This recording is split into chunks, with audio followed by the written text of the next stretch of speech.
Olá, a paz de Cristo Jesus para todos vocês. Eu sou o pastor Thiago Silva, este é o meu, é o seu, é o nosso canal Teólogos Ortopráticos. No vídeo de hoje nós daremos continuidade à nossa série Conhecendo a Bíblia. E hoje eu quero falar sobre alguns fatos e particularidades a respeito da Bíblia Sagrada. Você sabe quantos capítulos tem a Bíblia? Você sabe quantos versículos tem o Antigo e o Novo Testamento? Você sabe quando que a Bíblia foi escrita ou dividida em capítulos e versículos? Se você não sabe disso, fique aí, nós vamos rodar a vinheta porque está começando mais um episódio da série Conhecendo a Bíblia.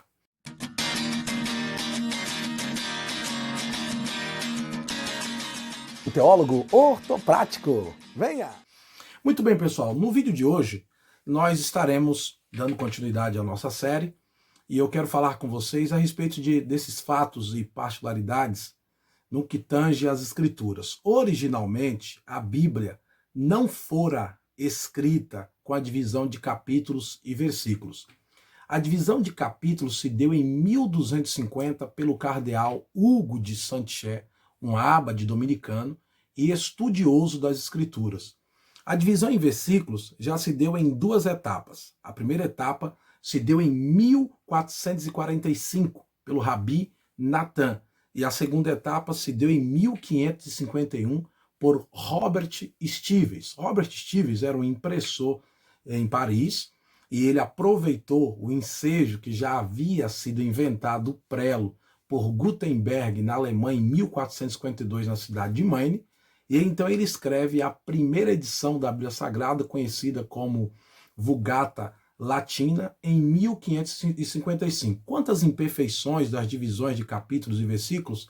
Há muitos textos por outros eruditos, estudiosos, que trabalham com isagogia, introdução bíblica, ou bibliologia, como vocês queiram, que tratam a respeito desse assunto. A minha ideia aqui é apenas jogar um pouquinho de sal na sua boca para te dar curiosidade, para você conhecer as Escrituras Sagradas. Aliás, Jesus disse em Mateus capítulo 22, e o versículo de número 29, Jesus, porém, respondendo, disse-lhes: errais, não conhecendo as Escrituras nem o poder de Deus.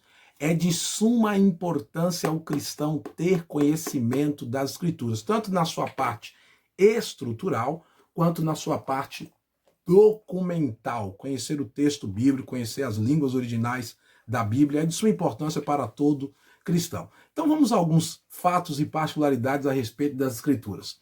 O Antigo Testamento tem 929 capítulos e 23.214 versículos. O Novo Testamento possui exatamente 260 capítulos e 7.959 versículos.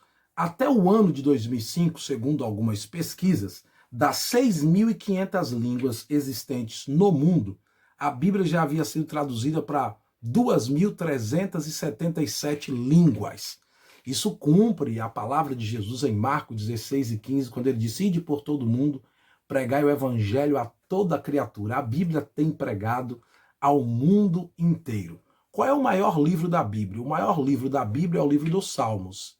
Os Salmos possuem 150 salmos e 2.467 versos. Para você ter uma ideia, o livro dos Salmos demorou um período de 1000 anos, só o livro dos Salmos cobriu um período de 1000 anos para ser produzido. O maior capítulo da Bíblia está no livro dos Salmos, é o Salmo de número 119, possuindo 176 versos. E o menor capítulo também está nos Salmos, Salmo de número 117, possuindo apenas 3 versos. O menor livro da Bíblia é a segunda epístola de João. Essa epístola contém apenas 13 versículos e 276 palavras.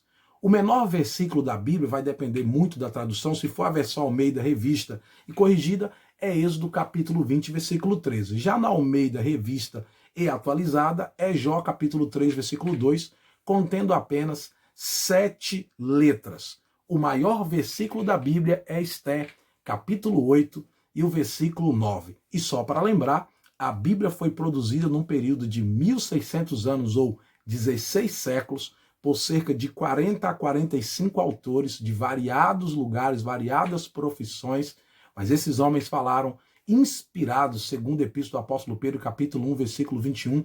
A profecia nunca foi produzida por vontade de homem algum, mas os homens santos de Deus falaram inspirados pelo Espírito Santo. A palavra inspirado, o grego theopneustos, respirado por Deus. Foi Deus quem nos deu estas santas palavras para o nosso ensino. 2 Timóteo 3, 16, 17, toda a Escritura é divinamente inspirada.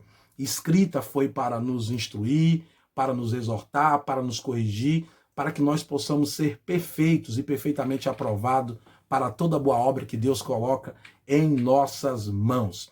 Abraham Lincoln disse o seguinte: é impossível governar bem o mundo sem Deus e sem a Bíblia. Lord Thompson disse: a leitura da Bíblia de si já é uma educação. E eu gosto de uma frase marcante de Dwight Lyman Moody, um dos maiores evangelistas de séculos passados, quando Moody disse o seguinte: ou este livro me faz evitar o pecado, ou o pecado me faz evitar este livro. E lembre-se sempre, não é a Bíblia que tem que se adequar a você, não é a Bíblia que tem que se adequar a mim, sou eu que devo me adequar às Santas Escrituras.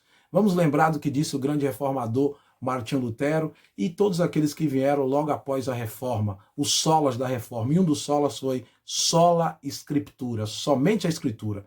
E havia uma frase que ficou muito comum durante o período da reforma: toda a Escritura, toda a Escritura. Então, somente a Escritura e toda a Escritura é que pode instruir, é a nossa regra de fé e prática, como já diziam os puritanos. Você gostou de aprender esses fatos e particularidades da Bíblia? Então não se esqueça de deixar o seu like, ativar o sininho para receber as notificações do nosso canal. Se inscreva no nosso canal, você que ainda não é inscrito, compartilhe esse vídeo com mais alguém e chame outras pessoas para fazer parte, você que já é inscrito, chame outros para fazer parte da família Teólogos Ortopráticos, a ortopraxia no cotidiano. Que Deus te abençoe e até o próximo vídeo. Valeu, fique com Deus.